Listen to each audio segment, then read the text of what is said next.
After the shit show that was 2020, 2021 gave us hope not only in the world, but also in gaming. 2020 saw some great releases, most notably Last of Us II, Animal Crossing, and Cyberpunk 2077. But due to the ongoing pandemic, many great games were pushed back to this year. So what were some of the highlights of the year? Let's take a look at Cold, that's me, and my favorite games of 2021. Please note that this list is simply opinion and based on a criteria of games that I actually played, the amount of time played, and the amount of fun I had with each title. Critically acclaimed games such as It Takes Two, Far Cry 6, and Deathloop are not included as, well, I just honestly haven't gotten around to playing them yet. So come on guys, cut me a break. Make sure to let us know your favorite games of 2021 in the comments below. Let's get started. Let's start off with some honorable mentions. Mario 3D plus Bowser's Fury. Yes, this game came out in February. Yeah, it feels like a lifetime ago, but no, it came out in February of 2021. Super Mario 3D World presented classic Mario fun with a remake of the original game, plus the addition of Bowser's Fury was a surprisingly shocking hit, and a lot better than people expected. Life is Strange True Colors.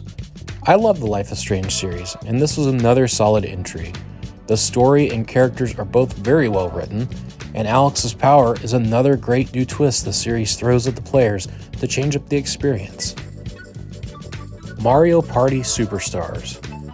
Honestly, I haven't played this a lot yet, otherwise it'd probably be in my top 5. But I am so happy that we finally seem to be going back to the roots of Mario Party, going back to the classic game style while also bringing back over 100 classic minigames as well as some classic maps.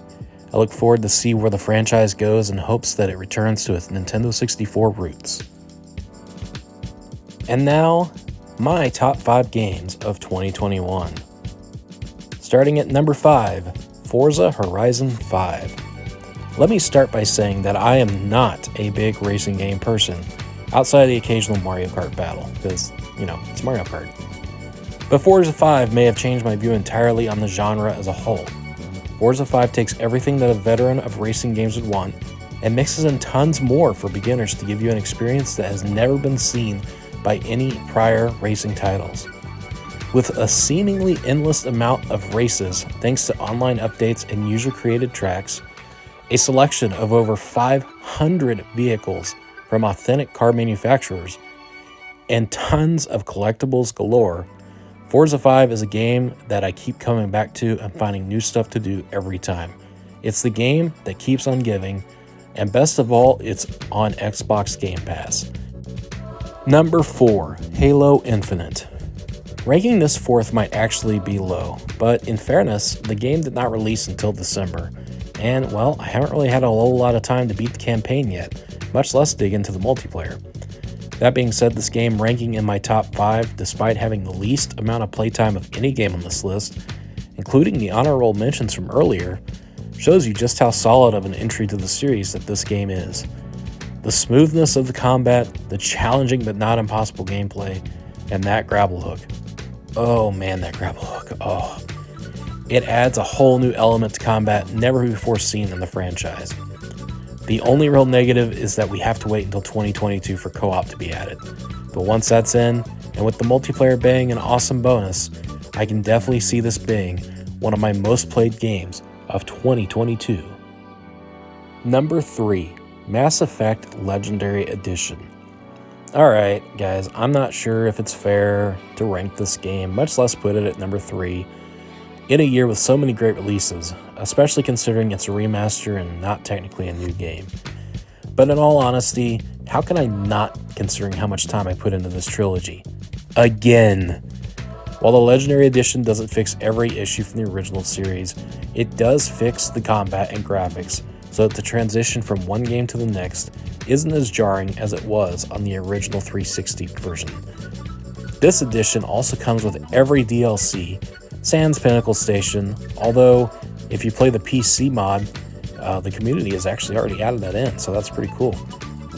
It's also still my favorite gaming series of all time, with a story that I love and characters that I hope to one day see again.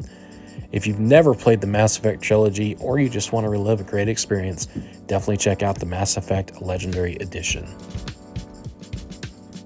Number 2, Psychonauts 2.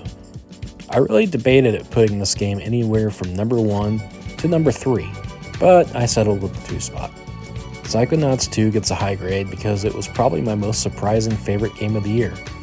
While admittedly I had never fully played the original, I didn't have high expectations considering the track record of games waiting over a decade to have a sequel. Duke. However, Psychonauts 2 is the perfect game for those that love the original, while also being a fine entry point for those looking for a new one-off experience. The character and level design is wonderful, and the story keeps you engaged as you have a fairly solid whodunit mystery throughout. Here's hoping we don't have to wait another 15 years for Psychonauts 3. And number 1, Lost Judgment. Okay, yeah, I know, the Yakuza fanboy putting the Ryo Gotoku game as his favorite of the year. And let's be blunt, is it the best game of the year? Probably not. Is it better than its predecessor? That's debatable. But one thing that is for sure is that the game is a lot of fun, with so much side content that you'll be hooked for weeks. That's not to mention a gripping storyline which, at times, in my opinion, exceeds the story of the original game. The only real negative is that a couple of the school clubs are a little, tad bit repetitive. And the robot club can kiss my ass. Why are you so stupid, robot club? Arrgh! But outside of that, I love this game. I hate that there's so much controversy over Yagami's likeness, as he has been a terrific successor on the fighting game side of things. Hopefully one day we get a third game with Yagami, and maybe even eventually a crossover with Ichiban, Kiryu, and the rest of the Yakuza world. Or, just a Yagami vs. Majima dance battle. Again, not the most standard favorites list, but what do you guys think? Let us know in the comments what your favorite games of 2021 were, and be sure to hit that subscribe button. Make sure to check out our other videos as well, and come hang out with us on our various other platforms, Twitch, Facebook, Instagram, and a lot of other things that I'll just list in the comments below.